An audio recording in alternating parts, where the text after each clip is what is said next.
नमस्कार। साल के अंत में ज्ञान विज्ञान के विशेष अंक में आपका स्वागत है। मैं हूं स्मृति रस्तोगी। विज्ञान हमारे जीवन का अभिन्न अंग है। विशाल सौर मंडल के रहस्य हों या पृथ्वी पर जीवन की उत्पत्ति की खोज, हमारा प्राचीन अतीत हो, वर्तमान हो या फिर भविष्य की संभावनाएं, चुनौतियों का समाधान तलाशने से लेकर तकनीकी विकास का मार्ग प्रशस्त करने तक विज्ञान हर क्षेत्र में मदद करता है। वास्तव में जीवन के हर पहलू में विज्ञान का योगदान है। ज्ञान विज्ञान के आज के एपिसोड में हम देखेंगे कि किस प्रकार विज्ञान ने वर्ष 2018 में विभिन्न क्षेत्रों में योगदान दिया। भारतीय अंतरिक्ष अनुसंधान संगठन यानी इसरो के लिए 2018 एक शानदार साल रहा, जिसका उद्देश्य राष्ट्रीय विकास के लिए अंतरिक्ष प्रौद्योगिकी का उपयोग करना और अंतरिक्ष विज्ञान अनुसंधान और खगोलीय अन्वेषण को आगे बढ़ाना है। वर्ष 2022 में पहले मानव सहित अंतरिक्ष अभियान गगनयान प्रक्षेपित करने की प्रधानमंत्री की घोषणा से लेकर भारत के सबसे भारी उपग्रह को प्रक्षेपित करने और जनवरी 2019 में प्रक्षेपित किए जाने वाले महत्वाकांक्षी चंद्रयान 2 अभियान की तैयारियों के साथ इसरो ने भारत को अंतरिक्ष विज्ञान के क्षेत्र में दुनिया के अग्रणी देशों की कतार में खड़ा करने में कोई कोर कसर नहीं छोड़ी। भारत सरकार के अंतरिक्ष विभाग के अंतर्गत कार्यरत भारतीय अंतरिक्ष अनुसंधान संगठन यानी इसरो वैज्ञानिक एवं प्रशासनिक क्रियाकलापों में भारत के अंतरिक्ष कार्यक्रम को दिशा देने वाला सर्वोच्च संगठन है। इसकी जिम्मेदारी भारत में अंतरिक्ष प्रौद्योगिकी और अनुप्रयोगों को लागू करना, योजना बनाना और प्रबंधन करना है। हाल के वर्षों में इसरो दुनिया के सबसे प्रभावशाली अंतरिक्ष अनुसंधान संगठनों में से एक बनकर उभरा है। वर्ष 2018 में औसतन हर महीने एक अंतरिक्ष यान के प्रक्षेपण के साथ संगठन के लिए ये वर्ष काफी उल्लेखनीय रहा है। दरअसल वर्ष 2018 में पिछले कुछ हफ्तों में ही इसरो ने 3 सफल प्रक्षेपण किए हैं।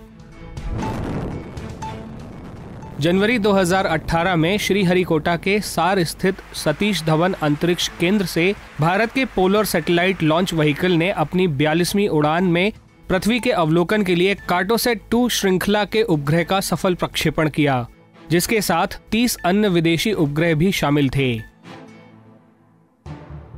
मार्च में इसरो के GSLV F08 ने GSAT-6A उपग्रह प्रक्षेपित किया, जो अन्य अनुप्रयोगों के अलावा उपग्रह आधारित मोबाइल अनुप्रयोगों के लिए एक महत्वपूर्ण मंच था।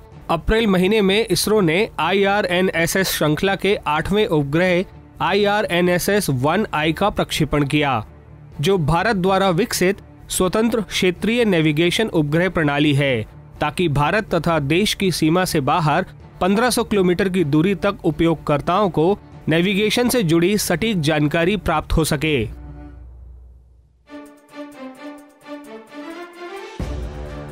अगस्त महीने में स्वतंत्रता दिवस के दिन प्रधानमंत्री नरेंद्र मोदी ने वर्ष 2022 तक भारत के पहले मानव सहित अंतरिक्ष यान गगनयान के प्रक्षेपण की घोषणा की। इस नए आगामी मिशन के साथ भारत अंतरिक्ष में मानव सहित अभियान भेजने वाला दुनिया का चौथा देश बन जाएगा। इस अभियान का उद्देश्य 3 सदस्यों को 5 से 7 दिनों तक अंतरिक्ष भेजना है। भारतीय वायुसेना और इसरो संयुक्त रूप से सदस्यों का चयन करेंगे। अभियान के दौरान अंतरिक्ष यात्री सूक्ष्म गुरुत्वाकर्षण से जुड़े प्रयोग करेंगे। इस महत्वाकांक्षी अभियान की सफलता सुनिश्चित करने के लिए अगले 30 महीनों में 2 मानव रहित जांच मिशन प्रक्षेपित किए जाएंगे। सितंबर में इसरो ने एक और पड़ाव प्राप्त किया, जब PSLV C-42 ने एंट्रिक्स कॉर्पोरेशन लिमिटेड के साथ वाणिज्यिक अनुबंध के अंतर्गत इंग्लैंड के 2 पृथ्वी अवलोकन उपग्रह नोवासार तथा S-14 प्रक्षेपित किए। दिसंबर महीने में इसरो के GSLV Mark 3 D2 ने भारत का संचार उपग्रह GSAT-29 का सफल प्रक्षेपण किया। भारत से प्रक्षेपित ये सबसे भारी उपग्रह था, जो उत्तर पूर्वी भारत और जम्मू तथा कश्मीर समेत देश के दूरदराज के क्षेत्रों में उच्च रफ्तार संचार सुविधाएं उपलब्ध कराएगा। इसी महीने इसरो के PSLV C-43 ने 30 विदेशी उपग्रहों के साथ भारत का हाईटेक इमेजिंग उपग्रह हाइसिस और भारत के 35वें संचार उपग्रह GSAT-7A का अंतरिक्ष में सफल प्रक्षेपण किया। 2019 में संचार सुविधा को अधिक बेहतर बनाने तथा ब्रह्मांड के रहस्यों के अन्वेषण के लिए इसरो की योजना कई अभियान प्रक्षेपित करने की है।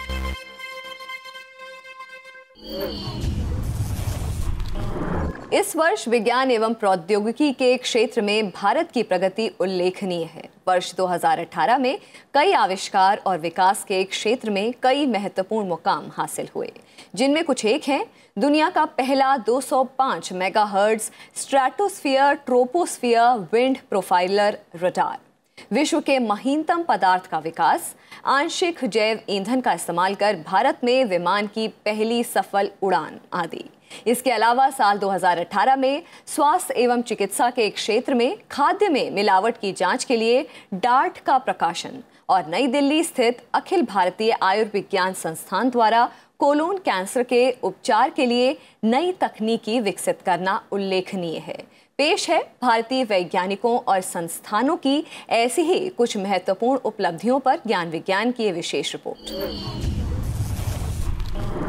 विश्व पर्यावरण दिवस 2018 की मेजबानी करते हुए सरकार ने प्रदूषण स्तर में कमी लाने के कई उपाय किए। पहली बार आंशिक रूप से जैव ईंधन द्वारा चलित भारत के पहले विमान ने देहरादून से दिल्ली तक 25 मिनट की उड़ान भरी। स्पाइस जेट के 72 सीटर वाले टर्बोप्रॉप एयरक्राफ्ट में 20 अधिकारी सवार थे।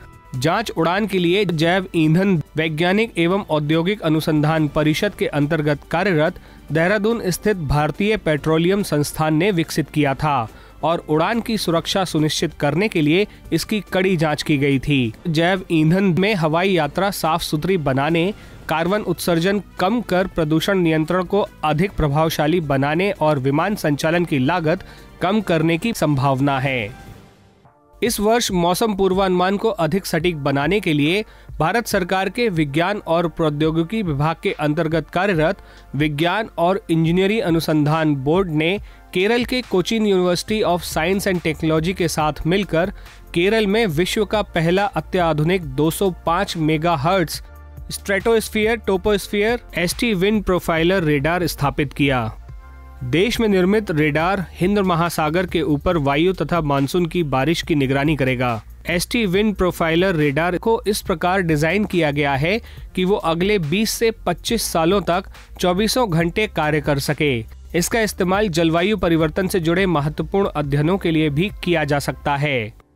एक अन्य महत्वपूर्ण अनुसंधान गुजरात स्थित भारतीय प्रौद्योगिकी संस्थान गांधीनगर के वैज्ञानिकों ने किया, जिन्होंने विश्व का सबसे पतला पदार्थ विकसित किया। ये कागज के पृष्ठ से लगभग 1 लाख गुना पतला है। इस नैनो शीट को मैग्नीशियम और बोरॉन यौगिकों के सम्मिश्रण से तैयार किया गया है, जिससे बेहतर गुणवत्ता के साथ अगली पीढ़ी की बैटरियां तैयार की जा सकती हैं। इन नैनो शीट में परावैंगनी किरणों को भी सोखने की क्षमता है। इस गुण के कारण उनसे परावैंगनी किरणें सोखने के लिए पारदर्शी फिल्में बनाई जा सकती हैं। कोई भी आविष्कार वर्षों के शोध और परिश्रम का नतीजा होता है। वर्ष 2018 में स्वास्थ्य और चिकित्सा के क्षेत्र में सामाजिक सरोकार की कई समस्याओं के समाधान के लिए सरकारी और निजी दोनों क्षेत्रों में हुए प्रयासों में तेजी आई। खाद्य पदार्थ में मिलावट की पहचान के लिए भारतीय खाद्य पदार्थ एवं मानक प्राधिकरण यानी FSSAI ने वर्ष 2018 में detect adulteration with rapid test या DART या डार्ट नामक एक नियमावली को प्रकाशित किया, जिसमें विभिन्न खाद्यों की जांच के तरीके दिए गए हैं। दूषित खाना स्वास्थ्य के लिहाज से विषैला होता है और इसमें शरीर के उच्च विकास और देखरेख के लिए आवश्यक पोषक तत्वों का अभाव होता है। आमतौर पर दूध से बने उत्पाद, तेल, वसा, चीनी, मिठाइयाँ, अनाज, मसाले तथा अन्य रुचिकर सामग्रियों में मिलावट होती है। इस नियमावली में जांच के 41 आसान उपाय दिए गए हैं, जिनसे रसायनों, सूक्ष्म जैविक दूषकों तथा खाद्य सुरक्षा के अन्य मानकों की घर में ही जांच की जा सकती है। त्वरित खाद्य मिलावट परीक्षण नियमावली FSSAI की वेबसाइट foodsmart.fssai.gov.in से डाउनलोड की जा सकती है। एम्स के डॉक्टरों ने कोलोन कैंसर या कोलोरेक्टल कैंसर की जांच के लिए नई तकनीक विकसित की है। इसमें सर्जरी के दौरान पेट में सीधे गर्म कीमोथेरेपी दवाएं प्रवाहित की जाती हैं। शरीर के किसी भी हिस्से में कोशिकाओं के अनियंत्रित विकास को कैंसर कहा जाता है। कैंसर के प्रकार, उसके चरण, उसके फैलाव तथा मरीज के स्वास्थ्य के आधार पर उपचार विधियां अपनाई जाती हैं। उपचार का उद्देश्य अधिक से अधिक कैंसरग्रस्त कोशिकाओं को समाप्त करना तथा आसपास की सामान्य कोशिकाओं का बचाव करना होता है। इसी सिलसिले में नई दिल्ली स्थित अखिल भारतीय आयुर्विज्ञान संस्थान यानी एम्स के ऑन्कोलॉजिस्ट ने पेट के कैंसर के इलाज के लिए देश का पहला और नए प्रकार की कीमोथेरेपी उपचार व्यवस्था विकसित की है। वक्त है एक छोटे से ब्रेक का। ब्रेक से लौटकर आपको बताएंगे कुछ और दिलचस्प घटनाओं तथा प्रौद्योगिकियों के बारे में।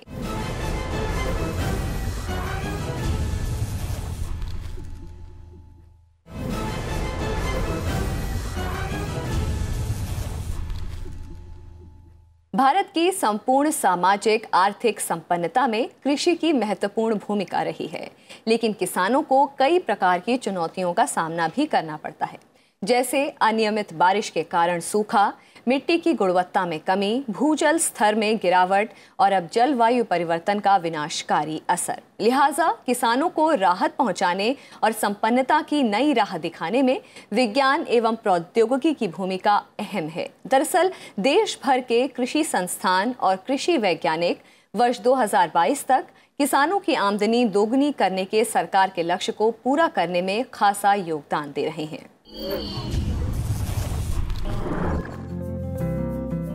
किसानों पर शारीरिक श्रम का भार कम करने के उद्देश्य से वैज्ञानिक तथा औद्योगिक अनुसंधान परिषद के अंतर्गत कार्यरत केंद्रीय यांत्रिक अभियांत्रिकी अनुसंधान संस्थान के लुधियाना पंजाब स्थित कृषि मशीनरी उत्कृष्टता केंद्र ने कई नई तकनीकियां विकसित की हैं। इस वर्ष के 2 नए आविष्कार हैं प्रिसीजन प्लांटर फॉर वेजिटेबल्स और inter row cultivator for wide row crops. Precision planter for vegetables तकनीक से बीजों की निश्चित गहराई में रोपाई की जाती है। इसमें बीज को मापने की प्रणाली है जो किसी विशेष कतार में बीजों की संख्या सुनिश्चित करने में मदद करती है और इस प्रकार बीजों को बेकार जाने से रोकती है। जबकि इंटर रो रोटरी कल्टीवेटर सभी मौसम में बीजों की बुवाई, फसलों की कटाई और अवशेषों को हटाने में मदद करता है। भारतीय कृषि अनुसंधान परिषद के अंतर्गत कार्यरत हिसार स्थित केंद्रीय भैंस अनुसंधान संस्थान के वैज्ञानिकों ने भैंसों की उत्कृष्ट प्रजातियों का संरक्षण करने की नीति के अंतर्गत असमी भैंसों का प्रतिरूप तैयार करने में सफलता पाई है। असमी भैंस के इस प्रतिरूप को सच गौरव नाम दिया गया है। असमी भैंसें सिर्फ उत्तर पूर्वी भारत में पाई जाती हैं और उच्च गुणवत्ता वाले दूध के अलावा मुख्य रूप से कृषि कार्यों के लिए इस्तेमाल की जाती हैं। प्रतिरूप तैयार करने के लिए नई सरोगेसी तकनीक जानवरों की क्लोनिंग तकनीक का सरलीकरण है और विलुप्त प्राय तथा दुर्लभ प्रजातियों का प्रजनन कर जैव विविधता बनाए रखने में मदद दे सकती है। उत्तराखंड के पंतनगर स्थित केंद्रीय औषधीय एवं सगंध पौधा संस्थान यानी CIMAP के वैज्ञानिकों ने वर्षों के अथक परिश्रम के बाद सालों भर उगाए जा सकने वाले मेंथॉल मिंट का वाणिज्यिक उत्पादन आरंभ कर दिया है। इस वनस्पति से प्राप्त तेल का उपयोग मुख्य रूप से साबुन, क्रीम, टूथपेस्ट और माउथ वॉश के रूप में किया जाता है, लिहाजा साल भर इसकी मांग बनी रहती है। भारी मांग के कारण इसका उत्पादन बढ़ाने की आवश्यकता थी। इसे देखते हुए उत्तराखंड के CIMAP के वैज्ञानिकों ने नाली सिंचित उभरी क्यारी प्रणाली यानी FIRB का इस्तेमाल कर साल भर इसका उत्पादन करने का नया तरीका विकसित किया। इस प्रणाली में आरोपण के लिए तना और स्टोलन का इस्तेमाल किया जाता है। उनकी प्रतिक्रियाओं से पारंपरिक और नाली सिंचित क्यारी प्रणाली का उपयोग कर उपज विशेषताओं और आवश्यक तेल की गुणवत्ता के संबंध में जानकारी प्राप्त की गई। परिणामों से पता चला कि नाली सिंचित उभरी क्यारी प्रणाली से मेंथॉल मिंट के आरोपण के द्वारा अन्य पारंपरिक तरीकों की तुलना में भारी मात्रा में उपज तथा पोषक पदार्थ प्राप्त होते हैं। भारत सरकार के विज्ञान और प्रौद्योगिकी मंत्रालय ने युवाओं को विज्ञान के क्षेत्र में करियर चुनने और प्रेरित करने के लिए वर्ष 2018 में कई कदम उठाए। फरवरी में प्राइम मिनिस्टर्स रिसर्च फेलोज कार्यक्रम आरंभ किया गया ताकि देश के होनहार छात्रों को विज्ञान एवं प्रौद्योगिकी के प्रतिस्पर्धा के दौर में शोध करने का अवसर प्राप्त हो सके। इस सिलसिले में विभिन्न कार्यक्रमों, प्रदर्शनियों और महोत्सवों जैसे कि मणिपुर के इम्फाल में वार्षिक भारतीय विज्ञान कांग्रेस, भारत का अंतर्राष्ट्रीय विज्ञान महोत्सव और मैथ्स डे का आयोजन किया गया। फरवरी 2018 में भारत सरकार के मानव संसाधन विकास मंत्रालय ने डॉक्टरल शोध के लिए प्रधानमंत्री फेलोशिप योजना यानी PMRF की घोषणा की। इस योजना में वित्तीय मदद के अलावा और पूरे समय PhD के लिए भारतीय विज्ञान संस्थान या भारतीय प्रौद्योगिकी संस्थानों में दाखिला दिया जाता है। इस कार्यक्रम का उद्देश्य सामाजिक समस्याओं के निदान के लिए विज्ञान के बहुआयामी क्षेत्रों में अनुसंधान और विकास को प्रोत्साहन देना है। इस फेलोशिप के अंतर्गत शोधकर्ताओं को 5 वर्षों तक मासिक अनुदान के साथ साथ 2 लाख रुपए का वार्षिक अनुदान दिया जाता है। मार्च 2018 में भारतीय विज्ञान कांग्रेस के 105वें संस्करण का आयोजन किया गया। 16 मार्च को मणिपुर के इम्फाल में दुनिया भर के प्रसिद्ध वैज्ञानिकों के साथ प्रधानमंत्री नरेंद्र मोदी भी इस महत्वपूर्ण समारोह में शामिल हुए। इस वर्ष भारतीय विज्ञान कांग्रेस की विषय वस्तु थी विज्ञान एवं प्रौद्योगिकी की पहुंच उन लोगों तक बनाना जिनके बीच अब तक पहुंच मुश्किल रहा है। 5 दिवसीय चले आयोजन के केंद्र में वैज्ञानिक समाधान के द्वारा दीर्घकालीन विकास का लक्ष्य प्राप्त करने पर विचार करना था। इस वर्ष अक्टूबर में विज्ञान और प्रौद्योगिकी मंत्रालय, पृथ्वी विज्ञान मंत्रालय, विज्ञान भारती या विभा ने लखनऊ के इंदिरा गांधी प्रतिष्ठान में संयुक्त रूप से भारतीय अंतर्राष्ट्रीय विज्ञान महोत्सव का 4था संस्करण आयोजित किया। इस वर्ष की विषय वस्तु थी परिवर्तन के लिए विज्ञान। इस कार्यक्रम ने देश भर के छात्रों, शोधकर्ताओं तथा वैज्ञानिकों को विज्ञान के क्षेत्र में भारत की उपलब्धियों का जश्न मनाने के लिए एक मंच प्रदान किया। प्रत्येक वर्ष 22 दिसंबर को गणितज्ञ श्रीनिवास रामानुजन की जयंती के उपलक्ष्य में राष्ट्रीय गणित दिवस मनाया जाता है। रामानुजन का जन्म वर्ष 1887 में हुआ। इस वर्ष विज्ञान और प्रौद्योगिकी विभाग के स्वायत्तशासी संस्थान विज्ञान प्रसार, राष्ट्रीय विज्ञान केंद्र और इंद्रप्रस्थ विज्ञान भारती ने नई दिल्ली के राष्ट्रीय विज्ञान केंद्र में राष्ट्रीय गणित दिवस के उपलक्ष्य में एक विशेष कार्यक्रम का आयोजन किया। रामानुजन को गणितीय विश्लेषण, अंक सिद्धांत, अनंत श्रृंखला और सतत अंशों में उनके योगदान के लिए जाना जाता है। इस कार्यक्रम का आयोजन दिल्ली सहित देश के 16 अन्य स्थानों पर किया गया। इन कार्यक्रमों का उद्देश्य श्रीनिवास रामानुजन की गणितीय ज्ञान की विरासत को लोगों तक पहुंचाना था। 12 मार्च को विज्ञान और प्रौद्योगिकी, पृथ्वी विज्ञान तथा पर्यावरण, वन और जलवायु परिवर्तन मंत्री डॉक्टर हर्षवर्धन ने भारतीय वैज्ञानिक प्रेरणा के स्रोत नामक पुस्तक का विमोचन किया, जो प्रसिद्ध भारतीय वैज्ञानिकों की प्रेरणादायक कहानियों का संकलन है। पुस्तक का विमोचन हिंदी तथा अंग्रेजी दोनों भाषाओं में किया गया। पुस्तक में विभिन्न क्षेत्रों तथा विभिन्न काल के 54 प्रसिद्ध भारतीय वैज्ञानिकों तथा प्रौद्योगिकी विशेषज्ञों की प्रेरणादायक कहानियों को शामिल किया गया है। पुस्तक का प्रकाशन भारत सरकार के विज्ञान और प्रौद्योगिकी विभाग के अंतर्गत कार्यरत स्वायत्तशासी संस्थान विज्ञान प्रसार ने किया है। पुस्तक में होमी जहांगीर भाभा, जगदीश चंद्र बोस, शांति स्वरूप भटनागर, APJ अब्दुल कलाम, मेघनाद साहा, बीरबल साहनी, रुचि राम साहनी और विक्रम साराभाई जैसे प्रसिद्ध वैज्ञानिकों के जीवन से जुड़ी कई दुर्लभ जानकारियां संकलित की गई हैं। वक्त है एक और छोटे से ब्रेक का, और ब्रेक से लौटने के बाद जानेंगे वर्ष 2018 की कुछ महत्वपूर्ण उपलब्धियों और भारतीय वैज्ञानिकों को दिए गए पुरस्कारों और सम्मानों के बारे में। देखते रहिए ज्ञान विज्ञान।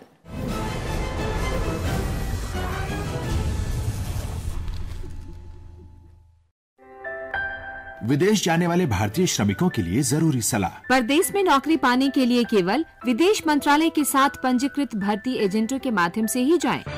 फर्जी एजेंटों के जरिए न जाएं, वरना आप फंस सकते हैं। जाते समय किसी भी व्यक्ति द्वारा दिया गया कोई भी पैकेट लेकर न जाएं, आप फंस सकते हैं। जिस काम के लिए जा रहे हैं उसका थोड़ा प्रशिक्षण अवश्य लेकर जाएं।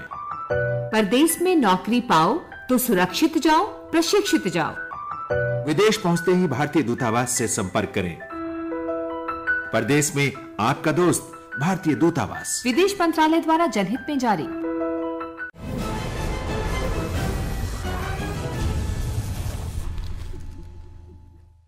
इस वर्ष पर्यावरण संरक्षण और जलवायु परिवर्तन की चुनौतियों से लड़ने में भारत ने वैश्विक नेतृत्व किया है। अपने अभूतपूर्व नेतृत्व और वर्ष 2022 तक एकल इस्तेमाल वाले प्लास्टिक का उपयोग समाप्त करने के दृढ़ निश्चय के कारण प्रधानमंत्री नरेंद्र मोदी को प्रतिष्ठित United Nations champions of the earth पुरस्कार से सम्मानित किया गया। इस वर्ष भारत ने वर्ष 2020 की तय समय सीमा से काफी पहले नई दिल्ली में भारत स्टेज 6 ईंधन का इस्तेमाल आरंभ कर दिया है। प्रधानमंत्री ने जीवाश्म आधारित ईंधन पर निर्भरता कम करने के लिए 12 आधुनिक जैव ईंधन कारखाने लगाने की भी घोषणा की। हर वर्ष 5 जून को दुनिया भर में पर्यावरण संरक्षण के प्रति जागरूकता उत्पन्न करने के लिए संयुक्त राष्ट्र द्वारा विश्व पर्यावरण दिवस मनाया जाता है। इस वर्ष पर्यावरण दिवस की विषय वस्तु थी प्लास्टिक प्रदूषण को हराएं या बीट प्लास्टिक पोल्यूशन। इस मौके पर सभी देशों ने प्लास्टिक का इस्तेमाल कम करने के लिए अपनी प्रतिबद्धता जताई, जिसका हमारे पर्यावरण और विशेषकर समुद्री जीवन पर खतरनाक असर पड़ता है। इस वर्ष कार्यक्रम के मेजबान के रूप में भारत ने 2022 तक एक बार इस्तेमाल किए जाने वाले प्लास्टिक का उपयोग पूरी तरह समाप्त करने पर अपनी प्रतिबद्धता जताई। इस अभूतपूर्व निश्चय के लिए प्रधानमंत्री नरेंद्र मोदी को पर्यावरण के लिए संयुक्त राष्ट्र के सर्वोच्च UNEP champions of the earth पुरस्कार से सम्मानित किया गया। इस पुरस्कार ने भारत के उभरते हुए नेतृत्व के साथ साथ दीर्घकालीन विकास और जलवायु परिवर्तन से लड़ने के भारत के अथक प्रयासों को मान्यता दी। इस वर्ष देश में जैव ईंधन के इस्तेमाल को प्रोत्साहन देने के लिए भारत सरकार ने एक अहम शुरुआत की। 10 अगस्त 2018 को विश्व जैव ईंधन दिवस के अवसर पर प्रधानमंत्री नरेंद्र मोदी ने देश भर में 12 आधुनिक जैव ईंधन कारखाने स्थापित करने की घोषणा की। इस दौरान नेशनल पॉलिसी ऑफ बायोफ्यूल 2018 नामक एक पुस्तिका का भी विमोचन किया गया। इस नीति में वर्ष 2030 तक 20% इथेनॉल और 5% जैव डीजल मिश्रण का लक्ष्य रखा गया है। बढ़ते वायु प्रदूषण पर काबू पाने के लिए भारत सरकार ने अप्रैल में नई दिल्ली में अति स्वच्छ भारत स्टेज 6 या BS6 ग्रेड ईंधन का इस्तेमाल भी निर्धारित समय सीमा 2020 से काफी पहले आरंभ कर दिया। ये कदम लंबी अवधि में जलवायु परिवर्तन से लड़ने के प्रति भारत की प्रतिबद्धता को मजबूत करने में मददगार साबित होंगे।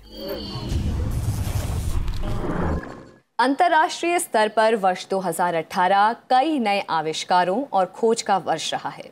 हर वर्ष की तरह इस वर्ष भी भौतिकी, रसायन विज्ञान और चिकित्सा के क्षेत्र में उत्कृष्ट शोध के लिए कुछ प्रतिष्ठित वैज्ञानिकों और अकादमिशियनों को नोबेल पुरस्कार से सम्मानित किया गया। इस वर्ष इंटरनेशनल कमीशन ऑन स्ट्रैटिग्राफी ने पृथ्वी के भूवैज्ञानिक इतिहास में नवीनतम मेघालयन युग को शामिल किया, जबकि अंतरिक्ष अनुसंधान के क्षेत्र में नासा का रोबोट इनसाइट मंगल ग्रह के अंदरूनी क्षेत्रों के अध्ययन के लिए वहां उतरने में सफल रहा। दूसरी ओर अमेरिका की एक निजी कंपनी स्पेसएक्स ने दुनिया का विशालतम और सबसे ताकतवर अंतरिक्ष यान फैल्कन हेवी का सफल प्रक्षेपण किया। इस वर्ष दुनिया के आधुनिक काल के दुनिया के महानतम भौतिकी वैज्ञानिकों में एक स्टीफन हॉकिंग को खो दिया। आइए एक नजर डालते हैं उन अंतर्राष्ट्रीय वैज्ञानिक गतिविधियों पर जिन्होंने वर्ष 2018 को यादगार बनाया। Royal Swedish academy of sciences ने भौतिकी के क्षेत्र में वर्ष 2018 का नोबेल पुरस्कार लेजर भौतिकी के क्षेत्र में महत्वपूर्ण शोध के लिए दिया। पुरस्कार का पहला भाग आर्थर एश्किन को प्रकाशीय चिमटी यानी ऑप्टिकल ट्वीजर और जैविक प्रणालियों में उनके प्रयोग के लिए दिया गया। पुरस्कार का दूसरा भाग संयुक्त रूप से जेरार्ड मोरू और डोना स्ट्रिकलैंड को उच्च तीव्रता वाले अल्ट्रा शॉर्ट ऑप्टिकल पल्स उत्पन्न करने की उनकी विधि के लिए दिया गया। स्ट्रिकलैंड तथा मोरू के द्वारा बनाए गए इस उपकरण का उपयोग तीव्र लेजर तरंगों का इस्तेमाल कर आंखों की सर्जरी के लिए किया जा रहा है। रसायन विज्ञान के क्षेत्र में इस वर्ष का नोबेल पुरस्कार Francis H Arnold, George P Smith तथा सर ग्रेगरी पी विंटर को शरीर के जीवित कोशिकाओं द्वारा उत्पन्न होने वाले किण्वकों के विशिष्ट जैव रासायनिक प्रक्रियाओं में उत्प्रेरक के रूप में इस्तेमाल की विधि विकसित करने के लिए दिया गया। प्रोटीन पर इस शोध का अब पर्यावरण के अनुरूप डिटर्जेंट के निर्माण, जैव ईंधन और फार्मास्यूटिकल के क्षेत्र में इस्तेमाल किया जा रहा है। चिकित्सा विज्ञान के क्षेत्र में वैज्ञानिकों जेम्स पी एलिसन तथा तसुको होन्जो को नकारात्मक प्रतिरक्षा विनियमन के अवरोध द्वारा कैंसर की उपचार विधि विकसित करने के आविष्कार के लिए संयुक्त रूप से नोबेल पुरस्कार दिया गया। एलिसन तथा होन्जो ने प्रतिरक्षा चेकपॉइंट्स नामक एक नई अवधारणा का विकास किया, जो सफेद रक्त कोशिकाओं की टी कोशिकाओं को वायरस प्रभावित कोशिकाओं तथा ट्यूमर कोशिकाओं और ट्यूमर के विरुद्ध कार्य करने से रोककर प्रतिरक्षा क्रिया अवरुद्ध कर देता है। इंटरनेशनल कमीशन ऑन स्ट्रेटिग्राफी ने मेघालयन युग नाम से पृथ्वी के भूवैज्ञानिक इतिहास में एक नया अध्याय जोड़ा है, जो 4200 वर्ष पूर्व आरंभ हुआ था और वर्तमान समय तक चल रहा है। इस काल का नाम उत्तर पूर्वी भारत के राज्य मेघालय के नाम पर रखा गया है, क्योंकि यहाँ के मोमलू गुफा में स्टेलगमाइट चट्टानें पाई गई हैं। नए मेघालयन युग ने भूविज्ञान के क्षेत्र में अनुसंधान और अध्ययन के लिए एक विस्तृत क्षेत्र खोल दिया है। वर्ष 2018 उस इतिहास का साक्षी बना जब अरबपति उद्यमी एलोन मस्क की अंतरिक्ष उड़ान कंपनी स्पेस एक्स ने फ्लोरिडा के केनेडी स्पेस सेंटर से फैल्कन हेवी रॉकेट का प्रक्षेपण किया। इस अभियान ने अंतरिक्ष अन्वेषण की दशा और दिशा बदल दी।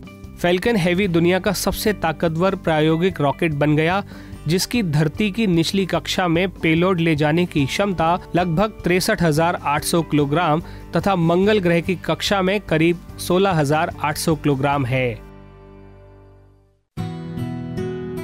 वर्ष 2018 ने इस पीढ़ी के महानतम वैज्ञानिकों में से एक स्टीफन विलियम हॉकिंग को खो दिया। 76 वर्ष की आयु में उनकी मृत्यु हो गई। हॉकिंग एक भौतिक वैज्ञानिक, गणितज्ञ तथा इंग्लैंड के कैम्ब्रिज यूनिवर्सिटी में एक ब्रह्मांड विज्ञानी थे। इस ब्रिटिश सैद्धांतिक भौतिक विज्ञानी ने तंत्रिका से जुड़ी भयावह बीमारी को मात देते हुए ब्रह्मांड के गुण रहस्य सुलझाए और दुनिया भर में मनुष्यों के दिमाग की ताकत के पर्याय बन गए। ज्ञान विज्ञान के विशेष एपिसोड में आज इतना ही। विज्ञान के क्षेत्र में ताज़ा समाचारों और आविष्कारों की जानकारी देने का ये सिलसिला वर्ष 2019 में भी जारी रहेगा। ये एपिसोड आपको कैसा लगा, इस बारे में अपने विचार हमें ज़रूर भेजें।